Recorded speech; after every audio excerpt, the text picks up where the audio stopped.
everyone. I've had a couple of requests on how I made these flowers for my last Life Cues entry, so I'm going to show you how I made them right now. These are smaller size. You can make them any size, but I'm going to show you how to make the bigger ones.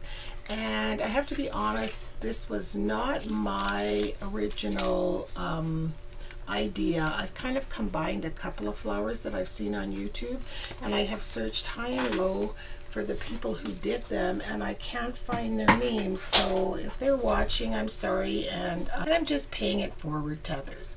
So for the bigger size, like this one or this one, you're going to need a square of cardstock. You can do it with paper too, but cardstock makes for a firmer flower.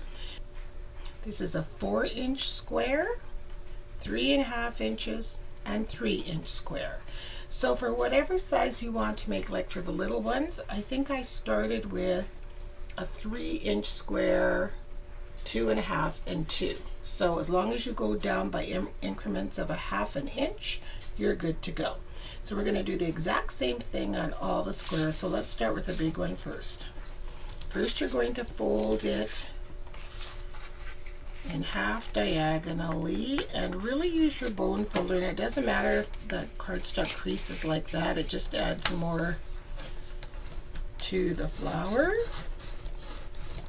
So we've got a triangle, and I didn't fold it exactly evenly, but it's probably better if you do, but again, it doesn't really matter, it's a flower. Next we're going to take this corner and just fold it over here. There's no set place for my flower. Everything I do, I try to make it as easy as can be. Just make sure it's really got a good crease there.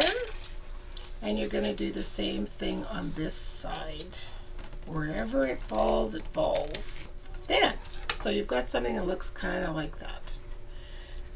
Next, you're going to take your scissors and you're going to cut out right around this shape here. I'm just going to get a pen and mark it for you.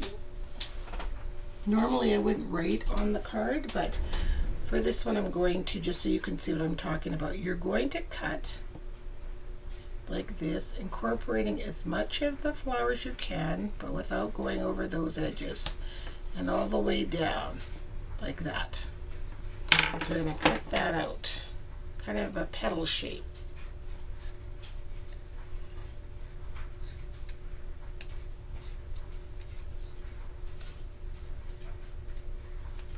There. So you're going to open it up, and you're going to end up with this flower looking shape. Now if you can see here where some of them don't seem to have a lot of space in between, I just kind of go down with my scissors and open it up just a little bit more. Just gives for more, makes the flower curl better. So you're going to go ahead and do that on all the other two pieces as well. There, so I've got my 3 flowers here, and you can see where I've cut down so that like I mentioned earlier, so that there's a little bit more spacing. You'll see why in just a second.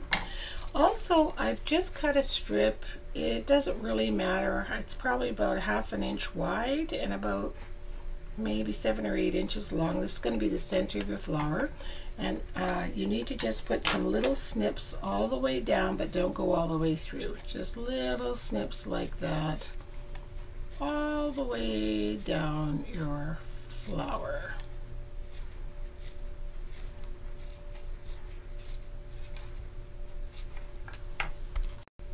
Okay, so they look kind of like this, so they're not that thick. So at this point, this is where I like to distress my flower with distressing. So I'm using Tim Holtz Vintage Photo. You could use any brown ink that you like. And also, I know a lot of people have the expensive craft mats, which I have one as well, but I just want to show you wax paper works just as well. So if you can't afford one of those mats, don't fret. You can always pick up some wax paper from the dollar store. So just go all the way around and just distress the edges. And then what I also do is I fold along all the creases and distress there as well. Anywhere there's a place to distress it, I do. And you just go ahead and do that on all 3 flowers and on that center strip. So you'll have something that looks kind of like that. Okay, everything's all distressed, and for my center I distress on both sides because you'll probably see a little bit of both, but that's just my preference. The next thing I do is I take a paper piercing tool or a paintbrush or anything with a small little handle, a skewer, anything like that, and I take these petals here and I just roll them around the brush, which is why I separated them so it's easier. This is what I was talking about. So I do that on all the flowers. Roll it around.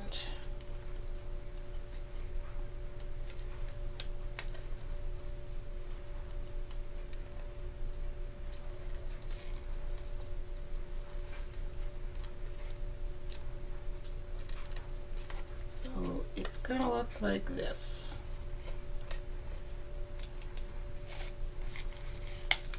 Like that.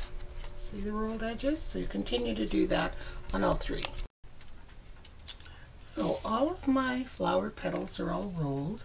So I'm going to take my glue, my mini glue gun, and I have to tell you, I've found that I've been using this more and more lately for an adhesive because it just works great, especially if you're doing some work in minis that you're sending away and you want to make sure they do not come apart. There's just, you can't beat the hot glue gun. So you're going to glue the smaller one into the next one and so on. And make sure that you overlap the petals so that you don't have one right beside another. You put it in that space there. That gives it more of a lifelike look to the rose. And then, so far your flower is looking like this, and I crunch around with it. That's another thing with the glue gun, you can do that, sort of play around and not worry that it's going to come apart. So far our flower looks like that.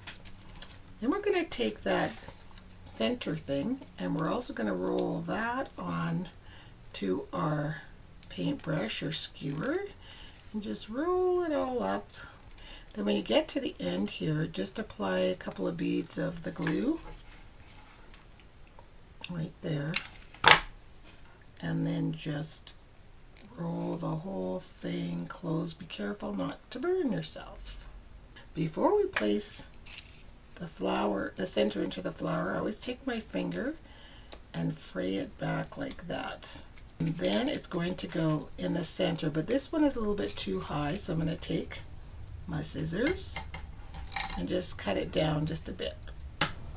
There, I cut a piece off. Go back and fray that. Put a good dollop of glue in the center of your rose. And then just press your center inside. And just give it a sec to dry. So you can have your flower just like this. Or you can use glossy accents. Or you can see this one was glimmer misted.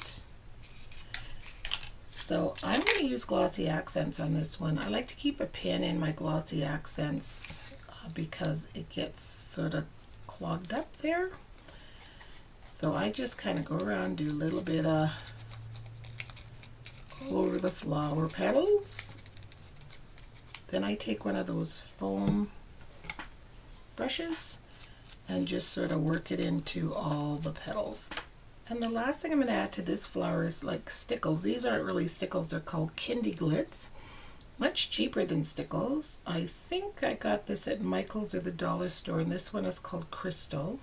I really like it, it's really iridescent. I'm going to add some of that to the, just to some of the petals, just to add a little extra pretty. So here's my finished flower, and like I mentioned before, it's a version of so many wonderful tutorials that I've learned from other people, and I just put it together so that it works for me. And I hope you give this a try, and thanks for watching. Bye-bye.